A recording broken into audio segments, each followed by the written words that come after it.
Hello friends, welcome to brain amplifier. और इस video में हम बात करने वाले हैं इंडियन कॉन्स्टिट्यूशन के आर्टिकल 4 की। आर्टिकल 1, 2, 3 और भी बहुत सारे इंपॉर्टेंट आर्टिकल्स हम ब्रेन एम्पलीफायर पर देख चुके हैं।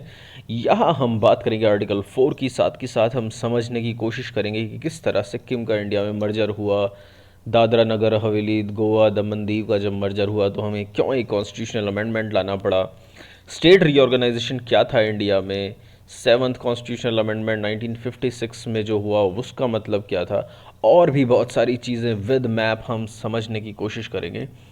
तो चलिए शुरू करते हैं। तो देखिए आर्टिकल 4 क्या कहता है।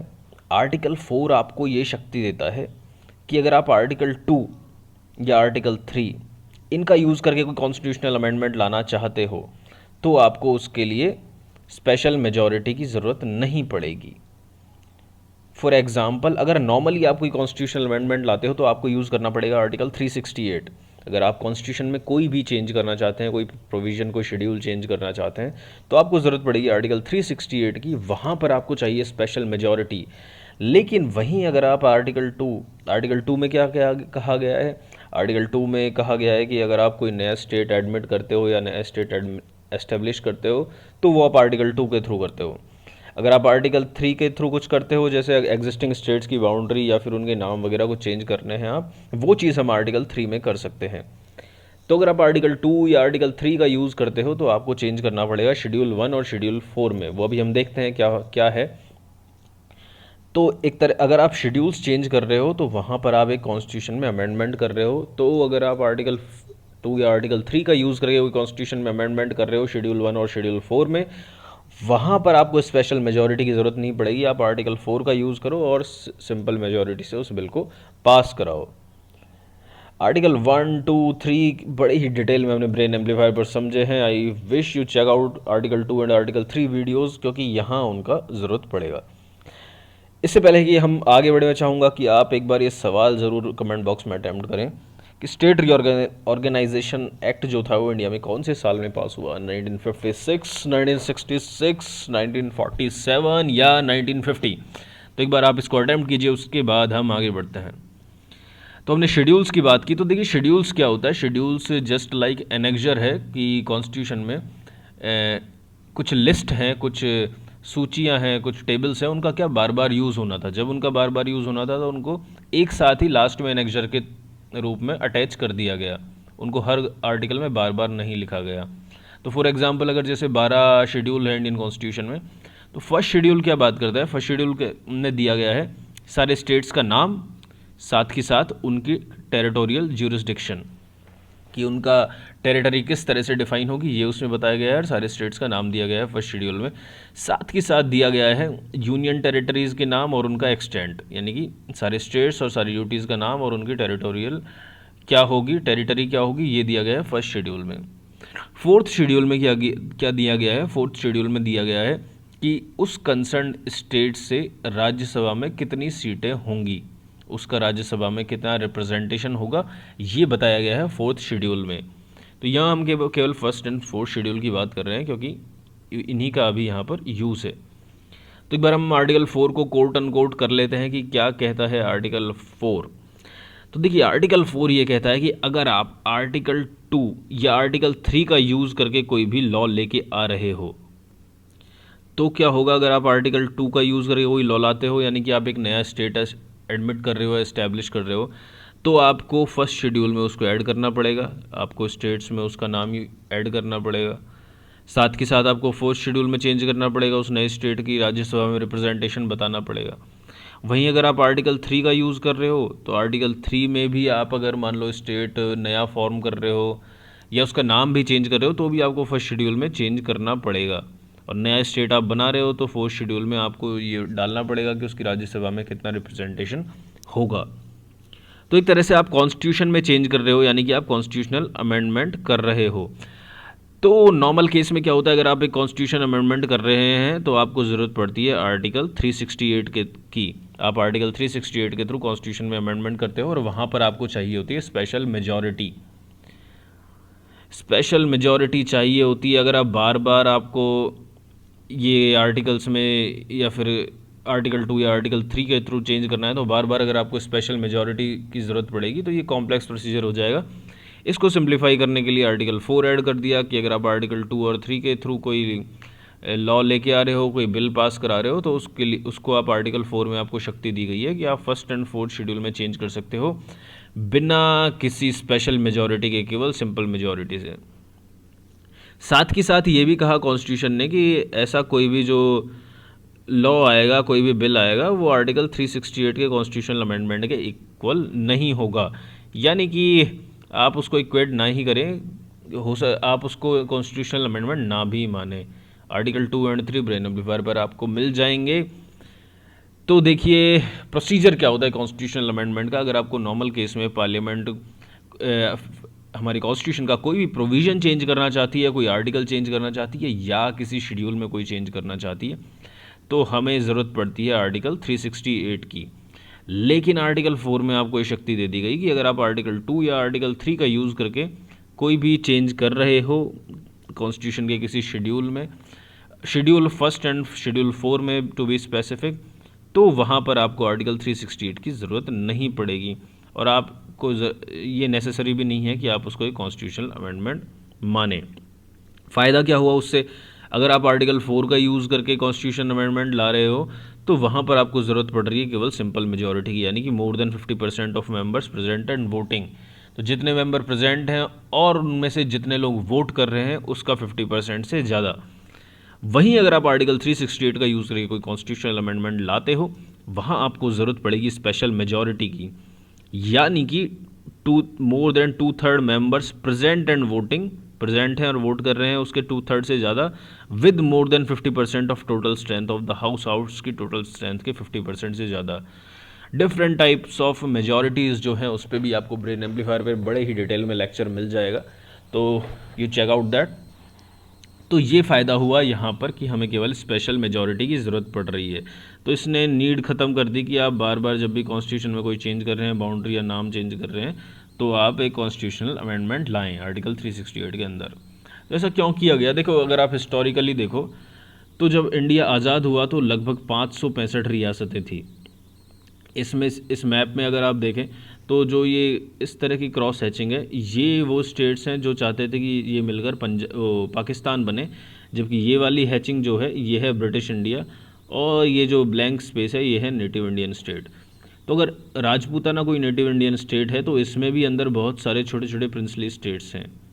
तो अगर ये छोटे लगभग 565 ऐसे स्टेट्स थे और जब 1947 में भारत आज़ाद हुआ तो भारत के साथ साथ ये सारे स्टेट्स भी आज़ाद हो गए। तो अब आप सोचिए, इन 565 रियासतों में से हम चाहते थे कि मैक्सिमम इंडिया में शामिल हो जाए, तो हमें बार बार इनको भारत में मिलाना था।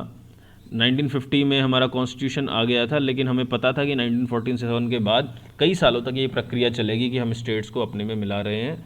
ये प्रक्रिया कई सालों तक चलने वाली थी। तो अगर हम बार बार आर्टिकल 368 का यूज़ करके कॉन्स्टिट्यूशनल अमेंडमेंट लाते रहे तो सिचुएशन हो जाएगी बहुत कॉम्प्लेक्स और टाइम टेकिंग।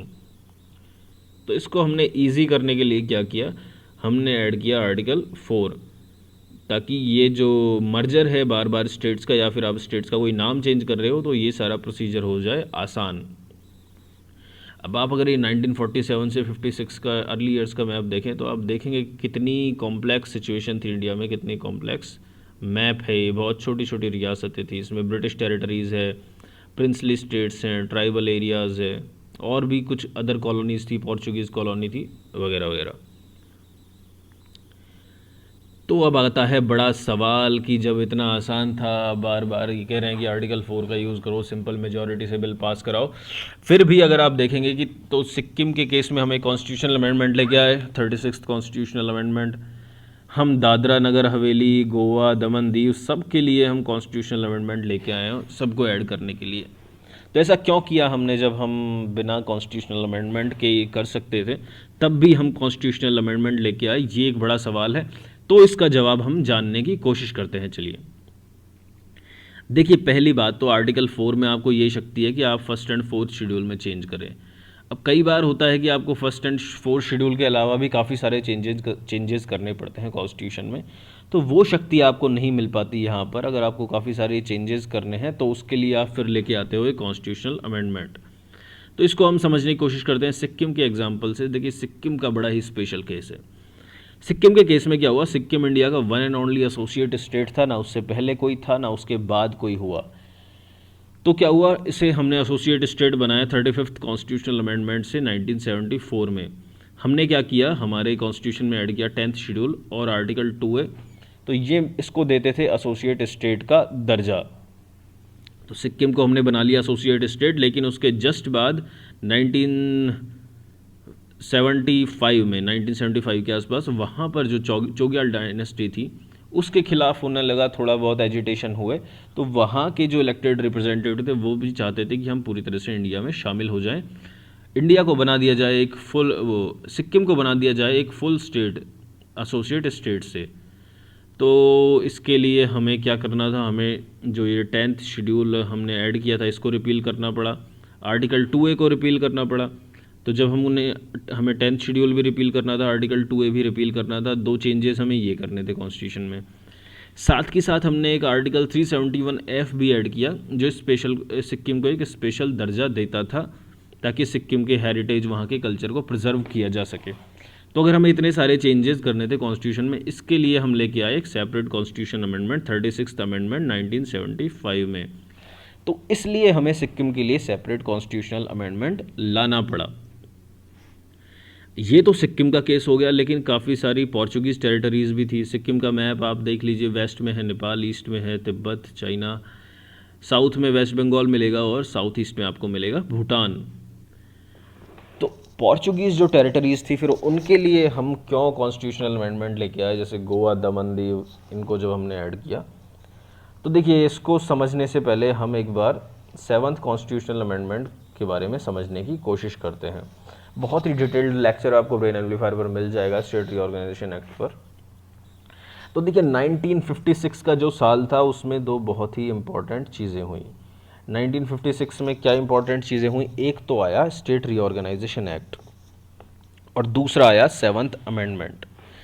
देखिए 1956 से पहले क्या था, इंडिया में 4 तरह के स्टेट्स थे, part A, part B, part C और पार्ट D स्टेट्स, 4 पार्ट में स्टेट्स थे। 7th कॉन्स्टिट्यूशनल अमेंडमेंट ने क्या किया, इस अंतर को ख़त्म कर दिया। इसने क्या किया, पार्ट A और पार्ट B के जो स्टेट्स थे इनको मिलाया, इनको रिमूव कर दिया और इसकी जगह जोड़ दिया केवल स्टेट्स। वहीं जो पार्ट C और पार्ट D के स्टेट थे उनको हटाया और उनकी जगह जोड़ दी एक नई चीज़ जिसका नाम था UT या यूनियन टेरिटरी। यानी कि 1956 से पहले हमारे कॉन्स्टिट्यूशन में यूनियन टेरिटरी का कोई मतलब ही नहीं था, कोई डेफिनेशन ही नहीं थी। 1956 के बाद हमारे यूनियन टेरिटरी आई। So far so good.